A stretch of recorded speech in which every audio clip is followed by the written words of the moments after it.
एक बार फिर पहाड़ के भीतर काम कर रहे मजदूरों की जिंदगी सुरंग में फंस गई।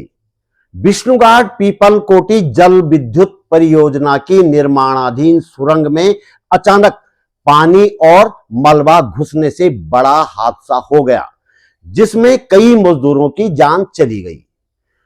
सुरंग के अंदर होने वाली यह कोई पहली घटना नहीं है। नवंबर 2023 में सिलक्यारा बड़कोट सुरंग में 41 मजदूर 17 दिनों तक मलबे के भीतर फंसे रहे थे। सवाल सिर्फ यह नहीं कि सुरंग में हादसा कैसे हुआ, बड़ा सवाल यह है कि आखिर हिमालय जैसे बेहद संवेदनशील और युवा पर्वतों के भीतर हम लगातार सुरंगें क्यों खोद रहे हैं। पीपलकोटी का हादसा इसलिए सिर्फ एक दुर्घटना नहीं, बल्कि हिमालय में विकास के मौजूदा मॉडल पर एक गंभीर सवाल है। क्या पहाड़ को समझे बिना उसके भीतर रास्ते और सुरंगें बनाना हमें विकास की ओर ले जा रहा है या किसी बड़ी आपदा की ओर? उत्तराखंड में सुरंगों के भविष्य पर बात करेंगे और तमाम सवालों का जवाब ढूंढने का प्रयास करेंगे इस वीडियो में। वीडियो अंत तक जरूर देखिएगा।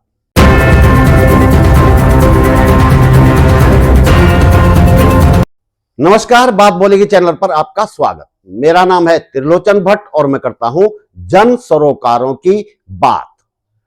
उत्तराखंड में जब भी सुरंगें बनाने की बात होती है तो मेरे जैसे लोग चिंतित हो जाते हैं। इस बारे में बोलते हैं, लिखते हैं तो लोग हमें विकास विरोधी घोषित कर देते हैं और आखिरकार देशद्रोही तक कहने लगते हैं। जैसा कि मौजूदा सत्ता पक्ष का चलन है, हमें जमकर गालियां भी दी जाती हैं। लेकिन पीपलकोटी सुरंग हादसे ने साफ कर दिया है कि सुरंगों को लेकर हमारी चिंता पूरी तरह से जायज है और हिमालयी क्षेत्र इस तरह की सुरंगों के लिए किसी भी हालत में सुरक्षित नहीं है। सुरंगें सड़क और बिजली परियोजनाओं के लिए बेशक जरूरी हो सकती है, लेकिन पहाड़ के भीतर अंधाधुंध खुदाई प्राकृतिक जलधाराओं, भूगर्भीय संरचना और पहाड़ की स्थिरता को प्रभावित कर सकती है। सिलक्यारा हादसे की जांच में भी कमजोर चट्टानों, पानी के रिसाव और भूगर्भीय परिस्थितियों जैसी चुनौतियां सामने आई थी। सिलक्यारा टनल हादसे में अच्छी बात यह थी कि वहां किसी की मौत नहीं हुई थी। उस टनल में इस जुलाई में भी मलबा गिरने से एक मजदूर की मौत हो गई थी, जिसे बहुत चालाकी के साथ मीडिया में छिपा दिया गया। पीपलकोटी हादसा सिलक्यारा की तुलना में ज्यादा भयावह है। जब मैं इस वीडियो को बना रहा हूं तब तक पुलिस ने 7 लोगों की मौत की पुष्टि कर दी है और 3 लोग लापता बताए जा रहे हैं। कई मजदूर घायल हैं। यह हादसा टनल के मुहाने से करीब 2 किलोमीटर भीतर हुआ है। अंदर काम कर रहे जो लोग सुरक्षित बाहर निकल पाए हैं, उनकी माने तो टनल के भीतर एक दिन पहले से मलबा गिर रहा था। 13 अगस्त की शाम को करीब 7:30 बजे तेज आवाज के साथ पानी और मलबे की एक बड़ी जलधारा फूट पड़ी और देखते ही देखते कई मजदूर चपेट में आ गए। घटना की जगह सुरंग में कितना पानी भरा हुआ है, इस वीडियो से पता चल जाता है। बयान नहीं कर सकता हूँ, दर्दनाक स्थिति जिसे बोलते हैं। जो फ्लड वहाँ पे गिरा, उसकी हवा से कई व्यक्ति तो वैसे ही उड़ चुके थे। अच्छा। और अभी जो कंपनी प्रशासन की तरफ से वहाँ पे जो व्यवस्थाएं होनी चाहिए थी वो हो नहीं पाई। अच्छा। जैसा कि पानी अभी डिवाइडिंग आप तुरंत करते तो जल स्तर नहीं बढ़ता। अच्छा। आपको रेस्क्यू करने में भी अच्छा वो रहता। अच्छा।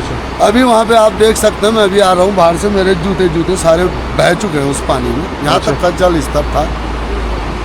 तो जैसे भी वो कुछ NDRF के व्यक्ति थे, उनको 2 बॉडियों को सपुर्द करके 2 बॉडी हम 2 व्यक्ति लेके बाहर आए तैराते हुए।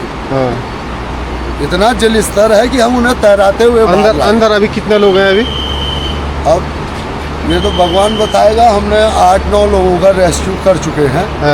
चमोली पुलिस की ओर से एक वीडियो जारी किया गया है जिसमें पुलिस अधीक्षक सुरजीत सिंह पंवार घटना के बारे में जानकारी दे रहे हैं। इस बयान से साफ है कि सुरंग के अंदर इतना पानी भरा है कि राफ्ट की जरूरत पड़ रही है। देखिए, इसमें इंटर एजेंसी कोऑर्डिनेशन हम SCOC के अंतर्गत कर रहे हैं। इसमें हमारी NDRF की SDRF की टीमें भीतर हैं और लगभग 1 किलोमीटर के आसपास का जो एरिया है उसमें अंदर टनल में पानी है और मशीनों के माध्यम से पहले लोगों को भेजा गया, लेकिन अभी टेम्पोररी ड्राफ्ट वहां पर तैयार की गई है और उसके माध्यम से अंदर बढ़ने का प्रयास किया जा रहा है। दूसरा, श्रीनगर से भी हमारी राफ्ट पहुंचने वाली है और हम लोग राफ्ट के माध्यम से उस पॉइंट पर रेस्क्यू ऑपरेशन की अब तैयारी कर रहे हैं। इसमें देखते हैं आगे, हम लोग होपफुली रात में ही कोशिश कर रहे हैं कि जो भी वहां पर फंसे हुए लोग होंगे उनको निकालने का प्रयास करें। कौन कौन सी एजेंसियों को लगाया गया है रेस्क्यू में? देखिए, रेस्क्यू में हमारी सबसे पहले फायर की टीम पहुंच गई थी और यहाँ पर क्योंकि जो SCC जो लोकल कंपनी काम कर रही थी उसकी मशीनें इसमें लगाई गई। CISF ने पूरा यहाँ पर चीज़ों को कोऑर्डिनेट किया। हमारी जिला पुलिस की टीम यहाँ पर चौकी पीपल कोठी से पहुंच गए थे। NDRF और SDRF की टीमें तत्काल रवाना की गई और वो टीमें आप देख रहे होंगे इसमें काम कर रही हैं। बाकी जिला प्रशासन की पूरी सभी मशीनरी यहाँ पर काम कर रही हैं, जितने भी इंजीनियरिंग डिपार्टमेंट है, और अलग अलग लेवल पे कोऑर्डिनेट करके हम जहाँ से जिस चीज़ की आवश्यकता हो रही है वो पूरा कर रहे हैं।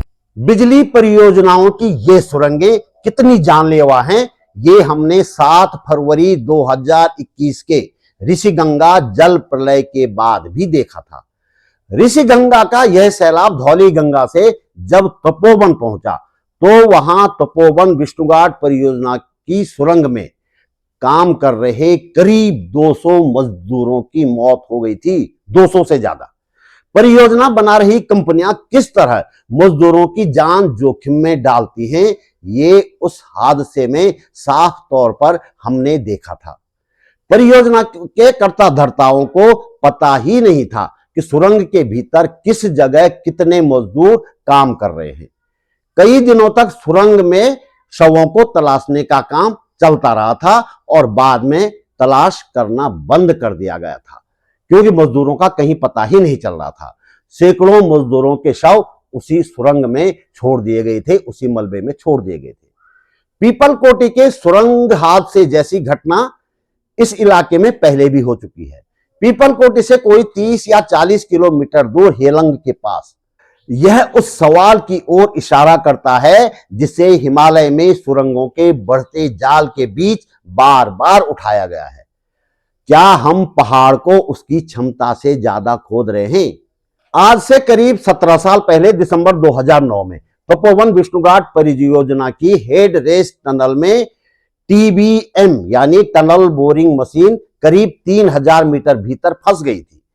इसके बाद टनल में भूजल का ऐसा दबाव सामने आया कि पानी लगभग 600 से 700 लीटर प्रति सेकंड की रफ्तार से घुसने लगा, यानी कि हर मिनट करीब 36 से 42 हजार लीटर पानी की यह मात्रा धीरे धीरे कम तो हुई, लेकिन बंद आज भी नहीं हुई है।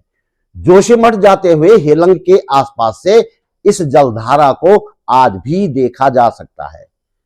इस TBM को निकालने में महीनों लग गए थे। इसके बाद भी 2012 में TBM फिर फंसी। 3 बार TBM को निकालने का प्रयास किया गया, लेकिन सफलता नहीं मिली, हर बार फिर से फंस दी गई। 2022 के आखिर में और 2023 के शुरुआती दिनों में जब अचानक जोशीमठ में धसाव होने लगा तो तब भी यह TBM चर्चा में आई थी। बताया जाता है कि आज भी TBM वहीं फंसी हुई है, उसी सुरंग में फंसी हुई है। सुरंग में पानी भरने की एक और घटना शायद आप भूल गए होंगे, याद दिला देता हूं। ऋषिकेश कर्णप्रयाग रेल परियोजना की निर्माणाधीन सुरंग में पानी भरने की बड़ी घटना हुई थी 14 अगस्त 2023 की रात को। करीब 114 इंजीनियर और मजदूर सुरंग के भीतर फंस गए थे। सुरंग में पानी लगभग 5 फीट तक भर गया बताया गया है।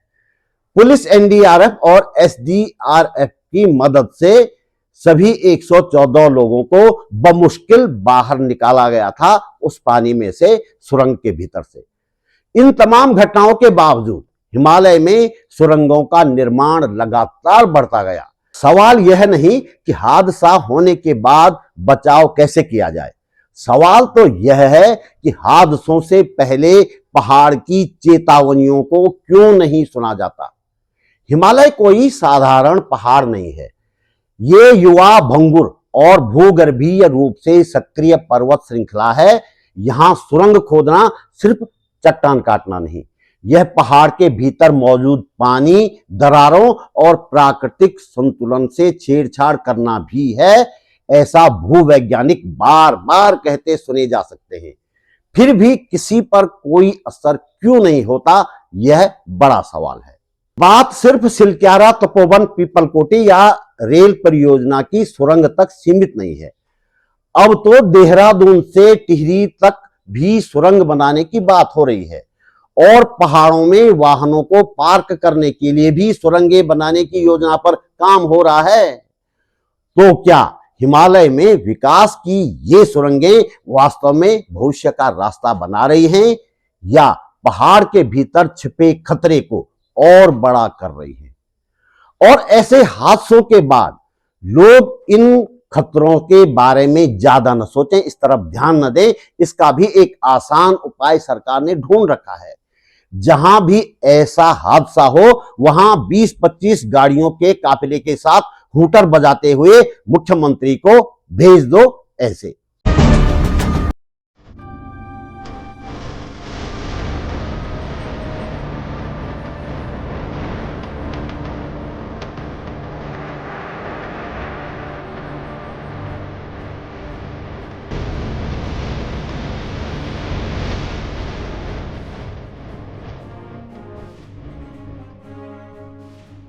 इसके बाद सूचना विभाग मुख्यमंत्री की तस्वीरें जारी कर दे, अखबारों में और पोर्टलों में छपवा दो कि देखो देखो कितने बहादुर हैं हमारे मुख्यमंत्री।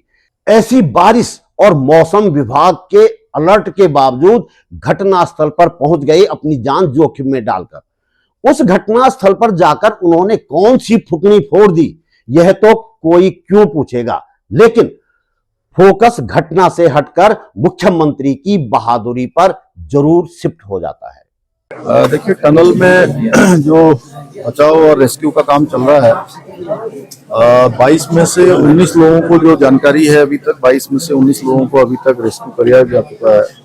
कुछ उसमें से गंभीर रूप से घायल हैं और जो यहाँ अस्पताल में भर्ती हैं उन सभी का इलाज हो रहा है, ठीक से इलाज चल रहा है। सभी प्रकार की जो भी स्वास्थ्य की जरूरी चीजें हैं वो सब की जा रही है। इसके साथ साथ कुछ लोगों को बेस के लिए भी जो है रिफर किया गया है और कुछ को अगर हायर सेंटर भेजना है तो उसकी भी सब व्यवस्था है। हमारा पूरा ध्यान है इस समय एक एक व्यक्ति को बचाया जाए। एक एक व्यक्ति की जान जो है हमारे लिए बहुत कीमती है, उसके लिए हर संभव हम लोग जितने भी साधन है वो सभी कर रहे हैं और उनके परिजनों को भी सूचना करवाने के लिए जो घायल लोग हैं या जो भी इस घटना में जिनका भी वो हुआ है, वहाँ के मुख्यमंत्री छत्तीसगढ़ के, झारखंड के, मैंने उनसे स्वयं बात करके उनको सूचना बता दी है कि यहाँ पर जो है उनके लिए सभी प्रबंध यहाँ पर जो भी है जरूरी है हम लोग कर।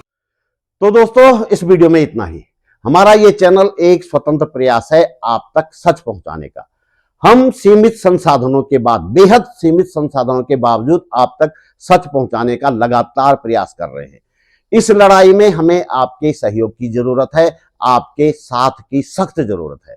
अगर आपको लगता है कि सत्ता से सवाल पूछना जरूरी है तो जितना आपसे हो सके, जितना संभव हो सके, आर्थिक सहयोग अवश्य करें। आप YouTube पर वीडियो के नीचे ज्वाइन बटन पर जाकर सहयोग कर सकते हैं। स्क्रीन पर QR कोड और डिस्क्रिप्शन में बैंक डिटेल भी है। आप ये वीडियो फेसबुक पर देख रहे हैं तो फॉलो करने के साथ ही हो सके तो सब्सक्राइब भी करें। आर्थिक सहयोग के लिए मैं आकाश कुमार जी का हार्दिक आभार व्यक्त करता हूं। आपका सहयोग सिर्फ आर्थिक मदद नहीं है, यह सच का साथ देने को मजबूती देना जैसा है। आप वीडियो को लाइक करके, कमेंट करके और शेयर करके भी इस आवाज को ज्यादा लोगों तक पहुंचा सकते हैं। अगर आप पहली बार मेरे चैनल पर आए हैं तो चैनल को सब्सक्राइब करना और पेज को फॉलो करना न भूलिएगा। जल्दी मिलेंगे एक और मुद्दे के साथ, एक और वीडियो में। नमस्कार।